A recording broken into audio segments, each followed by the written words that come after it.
I was actually in a shit mood. I went for a walk away from the venue because I was having such a bad time, and I bumped into some old friends. I started talking to this girl that I'd known, and I came back and boom, one thing changed in the way I was acting. Suddenly I was talking to everybody. I was getting into good conversations. I was smiling. I genuinely wanted to be there around those people, and I realized that friendliness, wherever I was, when I ended up being friendly, people would react really well and they would love my company, and you would be able to tell. I made good friends, and here's some photos. But bro, if you're struggling with making friends right now, fair enough. If you want my personal help with that, fixing that problem so that you have amazing friends, click the link in the description now. By the end of this video, you will know how to make good friends easily and keep them. And the way to do this is through friendliness, and I'm going to teach you how to be more friendly. One day I asked my friend, we were sitting down at dinner, what does friendly even mean again, bro? He said, well, the most important thing about being friendly is talking to everybody. I remember I used to really struggle with this. Once I was in the gym and I was looking around, I saw a couple of people my age, and guess what I did? I went up to them. Psych, bro, I did not go up to them.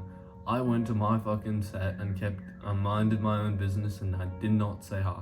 But I've worked on that and I've improved that, because the other week I was at the gym and I saw this guy and I was like, yo, what's up? I said hi to him and we ended up having a really good chat. We ended up getting along really well. All I did when I went up to him, I said, was, hey, what's your name?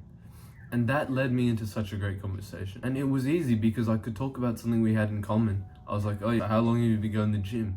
What kind of workout are you doing? It was easy to have a good conversation because he's also a gym bro. The thing that helped me start talking to more people was understanding this, because most people, they don't talk to humans right. Most of us don't even know how to talk to people. And I was talking to this girl once, I was hanging out with her, and the first time I met her, she came up to me, she was like, hey, you're Finn, right? I was like, yeah, what about you? What's your name? And we'd heard about each other briefly, and we introduced ourselves. And then immediately she segued our entire conversation to some 20-second story about random shit that was going on over there, which it wasn't really related, but the whole story, I never once thought oh, that's weird. Why would she ask me that? Why would she tell me that story? No, I never thought that. I thought, oh, she's really interesting, really easy to talk to as well. And I ended up having this really amazing chat with her. I still overestimate the importance of linking conversations together to make sense. If you're not going to take this girl's approach, she talks about whatever she wants. And this was just one example. There's other times where she sings the alphabet, she says weird shit. If you're going to take the approach of just telling random stories that have been going on in your life, if you're going to take that approach of being social, you don't need to think too much about making it connect or making it make sense when you tell a story. You should genuinely just feel free to tell a story. And sometimes if you want, you can just say this sentence: the craziest thing happened. And then you tell some story, even if it's not crazy. But there's one time I was in class, and it was more than a year ago, and I went up to these two girls, and I had an alright conversation, but I was stuttering a lot. I was really fucking nervous, I can't lie to you. And I did the same conversation a while later, and what had changed was only one thing. Because the next time I went to talk to them, I asked some questions at first, and then it's silent. And then I just started telling stories about things that had been going on in my life recently. And they were really interested. They were having a good laugh and everything. That's when I realized that people aren't judgy, and that if you don't know what to say in a conversation, relax, just tell a story. 90% of communication for our whole of human history has been stories. So if, for example, I met somebody and I was talking about the gym, they'd be like, I'd say, oh yeah, I remember when I was doing that exercise, and then my shoulder nearly felt like it was tearing out. That's how I talk to people a lot of the time, is just through stories. I don't really, when you're asking questions back and forth, it's not really the best conversation. A summary, bro, for you to talk to better people more easily. If you see somebody, just relax, bro, take that deep breath. Go up to somebody, just say hi, introduce yourself, and then ask them about something related to where you are, how long you've been going to the gym, or how long you've been doing Muay Thai, or what are you doing here today? And it doesn't really matter what you say. And then you can just tell a story after that, pretty much just segue into a story. I find that when I'm telling the stories, then I get way more comfortable with just having the regular conversation. But if you're still struggling, I completely understand. click the link in the description now, and we're gonna work on this together and fix it forever, bro. And the thing is, bro, I didn't get better at this till I tried it for myself. I got a question. You've been watching all of this video. Are you really gonna take action? Are you really gonna make a difference in your life? If you genuinely want something to change, then you're gonna message somebody, pick up your phone and message somebody right now, asking them to hang out tomorrow, or at least on this weekend, next weekend. Because, bro, first of all, literally, I did this last night. I reached out to this guy that I forgot that he even existed, but we had some good chats before, and I reached out to him and I was like, yo, let's meet up in a week. And we're fucking meeting up, we're gonna have a good time, because even though we're out of touch, I liked the guy, I had a good convo with him back in the day, and I wanted to meet up with him again, I wanted to see him. And so it's not weird at all to reach out to him. In fact, there's other people who I've reached out to who maybe I'm a little bit more distant with, but it's fine, because if we hang out, it'll be fine, because nobody's ever gonna react negatively and say, oh, fuck you, I don't wanna come. Anyways, people will just react nicely and say, oh, sorry man, I'm not free, if they don't wanna see you. Remember when I was sitting down at this table, asking my friend about friendliness? Well, the next thing he said was that you need to be smiling. I remember this one time I met this guy. I was like, yo, what's up, what's your name, bro? And then he said his name afterwards, just for respect, I'm not gonna say it. But he didn't smile at all. But this other guy, this other new kid, I met him. I was like, hey man, what's going on? He's like, yo, what's up, bro? How you doing? And you can tell the biggest difference in the world when I'm like, hey man, how you doing? Compared to, hey, how you doing, bro? Massive difference, night and day. I fucking hated the first guy. Kept it to myself, I'm not a dickhead, but that guy was he pissed me off. I fucking hate him to this day. It's just so fucking annoying when you bring such good energy and there's this fucking stupid kid who's not smiling. And the only reason I got aggressive is because I want you guys to see how a lot of people think. I'm so fucking nice in that regard that I would never say anything. I would never disrespect anyone and say like, oh, I fucking hate you. I would never say any of that. But I want you guys to realize how it makes some people feel when you're not smiling. It's a bigger difference than you think. Somebody might hate you because you're not smiling. Then back at the table, the next thing my friend said was, he said, most people don't get this, but one thing that you really need to be friendly is you need to genuinely care about the people around you.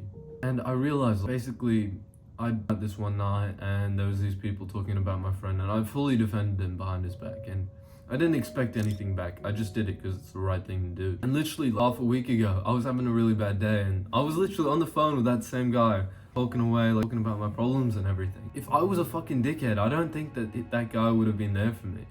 Because what goes around comes around. When I did that act of care for my friend, I wasn't thinking about what I could get in return at all. I wasn't thinking that. It's just the truth that it came back around. He was there for me when I needed it, and I was there for him when he needed it, and I would always have done that. And there's this guy, he's a friend of mine, but when you ask him to do a favor for you, he's like, and you're like, yo, pass me that, he's like he's too fucking stuck up in his own way to do a small little favor for somebody. And what I learned about that is, fucking fair enough. You're not bothered to do some shit. But what I really learned was that if you just do these small favors, it makes such a big difference of how much people can like you. Because it pisses me off so much when this guy's like, oh, no, I'm not gonna do that. Oh, that's not fair. Fuck up. But the point that I'm making here is, I'm still being honest, because I want you guys to know there's shit that you might do that pisses people off, that kills the friendly guy vibe. If you won't even do a little favor for somebody, I don't know what's wrong with you. Because let me tell you this story, bro. My friend, he was like, and I used to be a bit of a people pleaser, so I'm trying to have better boundaries now and everything. I was like, yo, you mind doing that little favor for me? Nah, bro, I told you I'm trying not to be a people pleaser. I'm like, what the fuck are you on about? That's not people pleasing. You're just a dickhead now. Because being nice and doing favors is good. There's a difference between being excessive and being nice. If somebody who always asks you to do stuff for you, if you ask him to do stuff for you and he does stuff for you, then he's not a bad person. Then he's not using you at all. Clearly not. But when it's somebody who just wants a lot from you, expects everything from you, and doesn't give you a single thing back, then maybe. Or it's not even using you. If you don't even confront him about it and say, you're always making me do these little things, but it's really annoying, but I just wish that you would do some stuff back for me. A lot of the time, if you're hanging out with a good quality guy, he's gonna be like, oh, I'm really sorry, man, I didn't mean to. If it's a dickhead, if you do that to a dickhead, they'll be like, you're just over exaggerating, bro, and manipulate the fuck out of you, laugh at you. But yeah, keep that in mind. That's what I would do if in that situation. Basically, a quick summary, bro. Give out as much kindness as possible, because the amount of things that I've gotten back in return just because I've been really nice to a lot of people always comes back. Always. Even if it's like half a year or 3 years later, absolutely always comes back, and you have no idea. Don't focus on why you're being nice because you want things in return. Just focus on like genuinely caring about other people, and that's the likable trait. People really pick up on that and really want to be around. And in the end, bro, it's a way better way to live, because if you're always waiting for somebody to pay you back and for the value to be equal, wasting your fucking time. Just fucking let it be. Last thing that my friend told me, that when we were sitting down to eat, and he was like, yo, that all makes sense for being friendly, but there's one little thing. I think it's a very, very small but impactful thing. He said, you need to be in a really good mood. Like, this one night, I was out with my friends, and when I got there, I was like super warm. I was like, yo, how we all doing? Like, super happy. And by me being happy, I reflected that amazing vibe to everybody else. And that's part of friendliness, making people feel comfortable and happy to be around. Being in a good mood, I realized it was really simple, because that night, the night before that I'd gone out, I was in bed at 10. I had this book on my bed. I left it there because I knew that if I didn't leave it on top of my bed, I would probably fucking never see it. But I got on my bed, and there was some shit that I was interested in. It was like, I'm into self-help books a bit, but you might be into fucking comics or anime or some weird shit, right? But whatever it is, I just read, and after about fucking 50 minutes, I clocked it, bro. I was like, just like fully out. Next morning, I woke up at 8:30, I'm pretty sure. Of energy, absolutely full of energy. And I only read because I was interested in it, because when I tried to read some stupid English book and shit, I never ended up actually reading it. I just fucking chuck it and think about cool shit going on in the day and overthink bad shit. I would wake up with no alarm, and those two things combined, going to sleep at early enough time where I powered off my phone and got into bed, started reading, and then turned my lights out when I was tired. Pairing that with reading something I'm interested in, and then the next day waking up naturally, best fucking day afterwards. I was in such a good mood. I had so much energy. I was so happy. And to add on to that, I went to go train. I went to go box. And after that, I was just throwing out joke after joke. I was so happy. I was in the best mood that anybody has probably ever seen me in. And all the boys noticed. They were like, yeah, you're in a really good mood today. So that's how you bring good energy, bro. Glass empty, trying to give other people water, which is good energy, when you have no fucking water. So just get a good night of sleep. Train. Pour yourself some fucking water, and then you can give more water to other people, and then you click better with other people. Once you're friendly, bro, it's just written in dust that you're gonna make good. You're gonna meet a fuck ton of people. Like, message somebody, because if you're going out and you're being friendly and you're with one guy and you go and talk to some new guy, you're gonna make friends so fast. And I literally, when I go out with I don't think I've ever gone out with him and not met somebody new. Ever. So why don't you just be that guy? Why don't you be the guy who you're friendly enough and you go out and you guys just meet a bunch of new people? Send it, bro. Go and invite that friend to hang out and be friendly when you guys go out. You can really ask anybody to hang out. There was this girl about 2 years ago in December. I was hanging out with a group of my friends, and she was there with a few girls. And then 6 months later, I hadn't messaged her since. I was like, hey, are you in town? Do you want to go meet up? And we ended up having like a really good chat. So just feel free to always send it. Just go and hang out with these girls. You will never regret taking that action. If you want my personal help with any of this stuff, I'll give you as much attention as you need. Just click the link in the description now. Have a great day, bro.